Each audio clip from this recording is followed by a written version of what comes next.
Oke, bismillahirrahmanirrahim. Assalamualaikum warahmatullahi wabarakatuh. Perkenalkan, nama saya Muhammad Dani Inanul Fahri dari D4 TU6A NRP 0920040016. Oke, baik, di sini saya mendapatkan tugas UAS membuat penjelasan, buat video penjelasan dengan YouTube, open kamera dan skenario berikut yang poin A 0 sampai 3 menit. Peran Anda di tim PBL jelaskan dalam bentuk paparan PPT 3-4 menit pada minggu berapa Anda mengalami kendala atau puncak aktivitas yang padat dalam PBL Anda. Yang ke C 4-7 menit, jelaskan penggunaan komunikasi serial pada PBL Anda. Yang D 7-8 menit untuk pengukuran jarak jauh menggunakan komunikasi Modbus, jelaskan apa itu Modbus dan apa Modbus, bisa penggunaan master slave.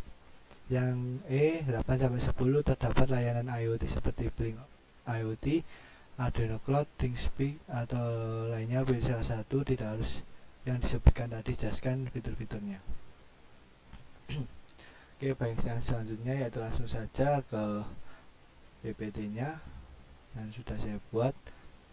Oke, yang pertama, Project Based Learning PBL dalam mata kuliah telemetri, kontes robot SAR Indonesia. Nama saya sudah tertera, NRP 16 dan kelas D4TO6A. Oke, yang pertama PBL, peran di tim PBL dan kendala dalam PBL.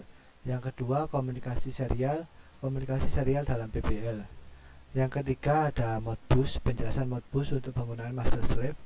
Yang keempat ada IoT, penjelasan mengenai Blink IoT. Yang pertama yaitu penjelasan tentang PBL, peran di tim PBL, yaitu saya join di tim PBL KRSRI atau Kontes Robot SAR Indonesia. Untuk join di tim ini karena di tim KRSRI robot yang dibuat itu menurut saya kompleks dari segi program, elektrik, mekanik, serta robot ini memiliki bentuk yang unik. Untuk peran saya sendiri dalam PBL KRSRI ini, yaitu saya masuk dalam divisi program karena saya ingin mendalami ilmu program serta menambah wawasan tentang bagaimana membuat program. Dan setelah saya join divisi program, di sana saya belajar banyak dan saya memulainya dengan menghafal berbagai macam tipe data, lalu belajar mengcoding yang simple seperti LED, sensor ultrasonic, sensor sharp, dan motor servo. Karena di robot KRSRI itu adalah 4 komponen utama. Dan setelah bisa membuat program yang simple, saya lanjut untuk tahap 2, yaitu membuat program komunikasi serial dari ESP ke ESP dengan software Arduino IDE tentunya. Oke, next.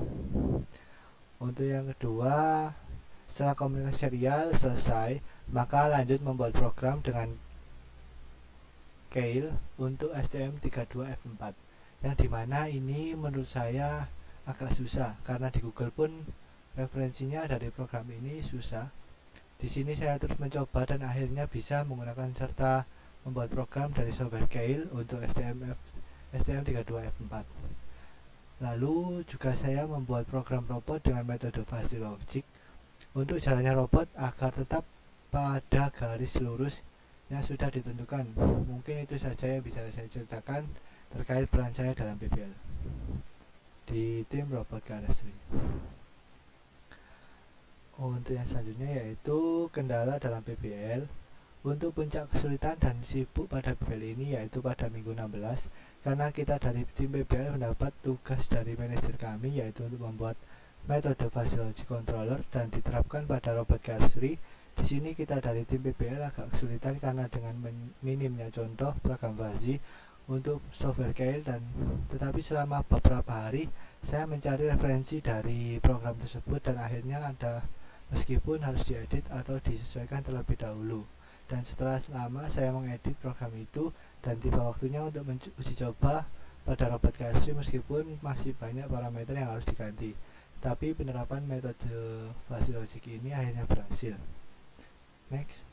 Untuk yang kedua, komunikasi serial, yaitu suatu metode komunikasi yang memungkinkan dua perangkat elektronik untuk berkomunikasi dengan mengirim dan menerima data secara berurutan melalui kabel atau jalur komunikasi lainnya. Salah satu implementasi umum dari komunikasi serial yaitu penggunaan pin RX dan TX Ini adalah 2 pin yang biasanya ditemukan pada banyak perangkat elektronik seperti microcontroller, modul Bluetooth, modul WiFi, dan sebagainya. Untuk penggunaan pin RX, receive. Pin RX digunakan untuk menerima data yang dikirim oleh perangkat lain ketika perangkat pengirim mengirimkan data. Perangkat penerima akan menggunakan pin RX-nya untuk menerima dan membaca data tersebut. Pin RX ini berfungsi sebagai input pada perangkat penerima, selanjutnya yaitu penggunaan pin TX, transmitter. Pin TX digunakan untuk mengirimkan data dari perangkat pengirim ke perangkat penerima. Ketika perangkat pengirim ingin mengirimkan data tersebut akan dikirimkan melalui pin TX-nya. Pin TX ini berfungsi sebagai output pada perangkat pengirim. Next.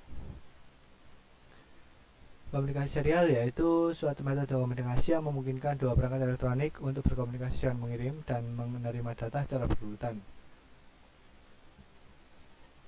melalui kabel atau jalur komunikasi lainnya. Salah satu kombinasi umum dari komunikasi serial yaitu penggunaan pin RX dan TX.